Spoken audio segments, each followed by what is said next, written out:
Tonight we welcome Father Tom Fogarty and Barbara Helm of the Holy Family Association. They are dedicated to seeing families devoted to holiness in their daily lives and following the teachings of the Church in a very special way. Barbara, we've mentioned that the Institute, in it you take vows. You're a mother, 5 children.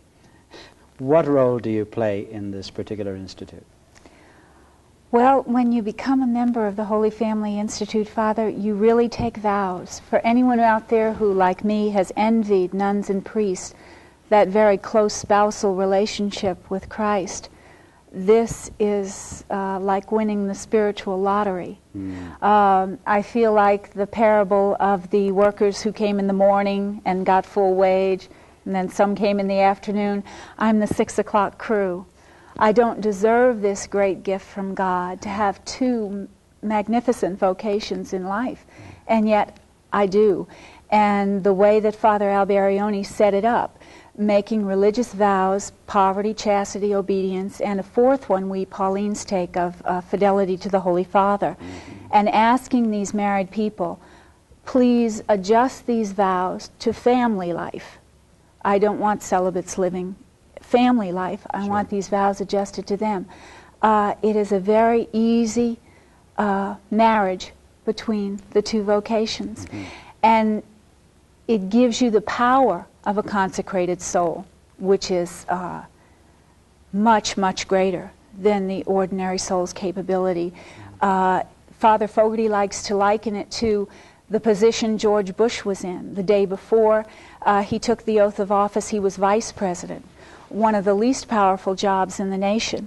The same man, the next day, with the same opinions and the same character, had the ear and eyes of the entire world simply because he recited the oath of office of President of the United States. And this is the power that a consecrated soul gets when they take the vows. You mentioned 4 vows. In the Church, we're so used to hearing priests or religious brothers, sisters, priests, taking vows and living them out. A laywoman, can you enumerate these vows again for us and show us how you go through them and how you live them out? Okay. Chastity simply means living out the Church's law on conjugal love. Obedience means obedience to each other under the sacrament that you took in marriage and to your lawful superior in the Pauline family. And there is a special emphasis on the 2 never colliding with each other. In other words, if Father has an important Pauline meeting he'd like me to go to, but one of my children is sick, the family comes first. So it's very geared toward a sacramental family life. So there's a great fidelity to that concept of church, our marriage as the domestic family, exactly. our domestic church. Right, right. Great. Now, the 4th vow, can you tell us a little about that? Fidelity to the Holy Father. The Paulines have always had this vow. It is wonderful in the fact that if you ever go to a Pauline bookstore or order something from the Paulines, you don't have to wonder if it's been approved.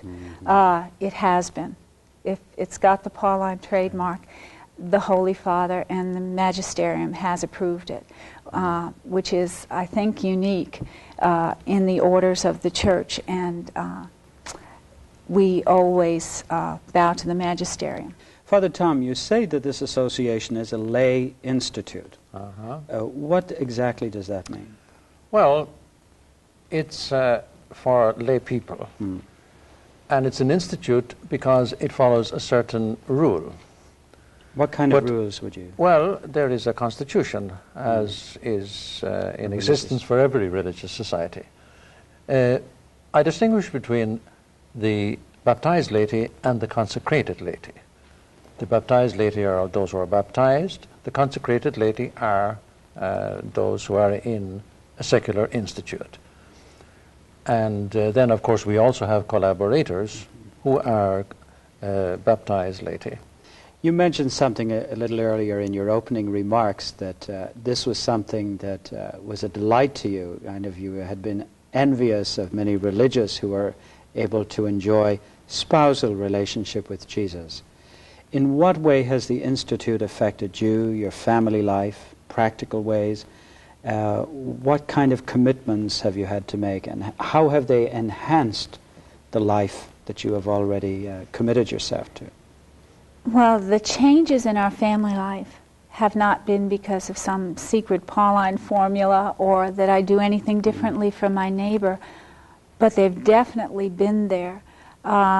Miracles in communication.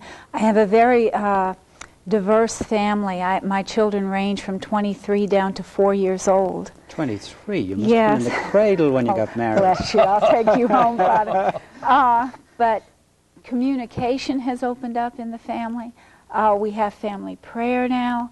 We are, instead of adding the Pauline life, adding stuff to what we already have to do, we find ourselves subtracting the things that aren't necessary and making our family life more solid. And the Pauline spirituality and the apostolate, they're more than just another compartment. Oh, here's another thing I have to do. I find as I'm growing, and I've been in the Institute for 4 years, it's becoming interwoven into my life.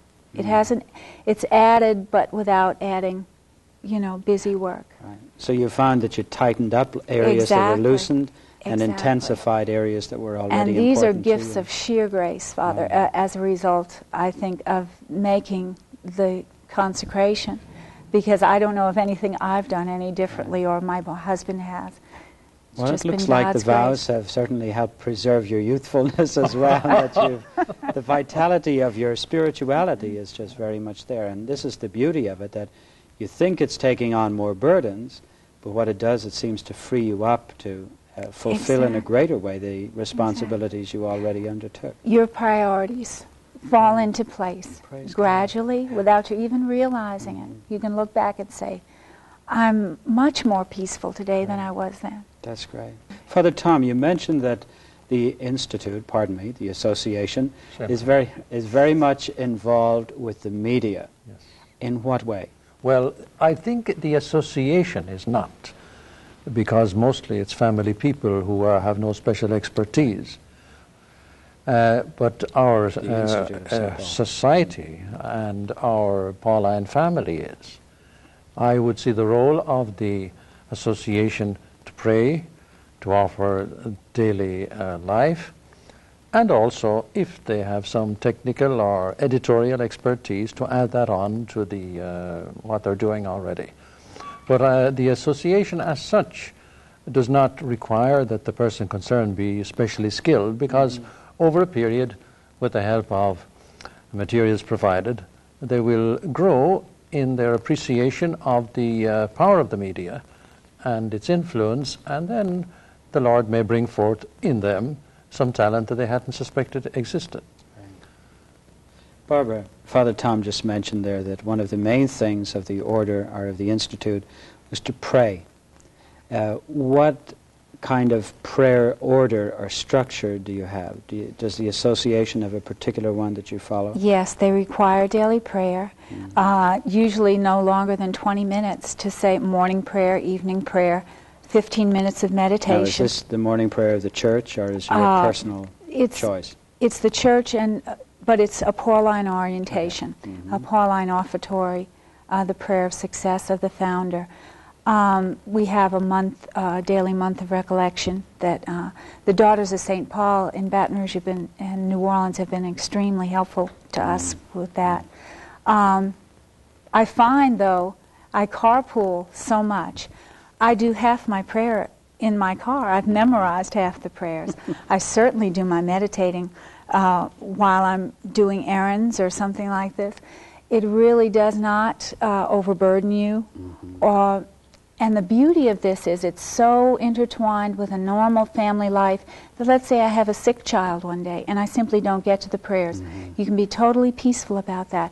Your prayer is your work for the family. Or you saved your prayers and 10 o'clock you're about to sit down and Aunt Millie drops by. Your prayer is your hospitality. So you're never struggling who wins here. It's a perfect communion between the two vocations, and it's just a beautiful way to live.